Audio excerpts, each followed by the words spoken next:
ಈಗ ಮೇಕೆದಾಟು ವಿಚಾರವಾಗಿ ಕಳೆದ ವಿಧಾನಸಭಾ ಚುನಾವಣೆ ಪೂರ್ವದಲ್ಲಿ ನಮ್ಮ ನೀರು ನಮ್ಮ ಹಕ್ಕು, ನಮ್ಮ ನೀರು ನಮ್ಮ ಹಕ್ಕು ಅಂತ ಸ್ಲೋಗನ್ ಕೂತ್ಕೊಂಡು ಹೊಲ್ಟವ್ರು ಯಾರು?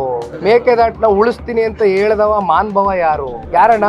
ಈ ರಾಜ್ಯದ ಉಪಮುಖ್ಯಮಂತ್ರಿ ಅಲ್ವೇ? ಹಾಗಾಗಿ INDA ಮೈತ್ರಿಕೂಟದಲ್ಲಿ ಇವತ್ತಿರ್ತಕ್ಕಂಥವ್ರು ಯಾರು? ತಮಿಳ್ನಾಡು ಯಾರ ಜೊತೆ ಚೆನ್ನಾಗಿದ್ದಾರೆ? ತಮಿಳ್ನಾಡಿನ ಮುಖ್ಯಮಂತ್ರಿಗಳು ಸ್ಟಾಲಿನ್ ಅವರು. ಬನ್ನಿ ಸೌಹಾರ್ದಿತ್ವ ಕೂತ್ಕೊಳ್ಳೋಣ. ನಮ್ಮ ನಾಡಿನ ನೀರಾವರಿ ವಿಚಾರವಾಗಿ ಸನ್ಮಾನ್ಯ ದೇವೇಗೌಡರು ಸಾಹೇಬರಿಗೆ ಇರ್ತಕ್ಕಂಥ ದೂರದೃಷ್ಟಿ ಈಗಾಗಲೇ ಹಲವಾರು ಪ್ರದೇಶಗಳಲ್ಲಿ ಇವತ್ತು ನೀರಾವರಿಯನ್ನ ಮಾಡಿರ್ತಕ್ಕಂಥ ಉದಾಹರಣೆಗಳಿವೆ. ಮೇಕೆದಾಟು ವಿಚಾರ ಇರ್ಬೋದು, ಯಾವುದೇ ವಿಚಾರ ಇರ್ಬೋದು, ನಾವಂತೂ ಸೌಹಾರ್ದಿತವಾಗಿ ಅದು ಕಾಂಗ್ರೆಸ್ ಇರ್ಬೋದು ಮತ್ತಿನ್ಯಾವುದೇ ಪಕ್ಷ ಇರ್ಬೋದು ಕೈ ಜೋಡಿಸ್ಲಿಕ್ಕೆ ಸಿದ್ಧರಿದ್ದೇವೆ. ಮೊದಲನೇ ಸ್ಟೆಪ್ ಅವ್ರು ತಗೊಳ್ಳಿ.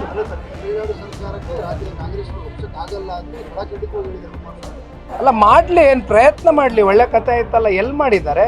2.5 ವರ್ಷ ಆಯ್ತು ನಮ್ಮ ನೀರು ನಮ್ಮ ಹಕ್ಕು ಅಂತ ಹೇಳಿದ್ರು. 5 ವರ್ಷ ಸಂಪೂರ್ಣನೇ ಆಗೋಗುತ್ತೆ. ಮಾಡ್ಲಿ ಬನ್ನಿ.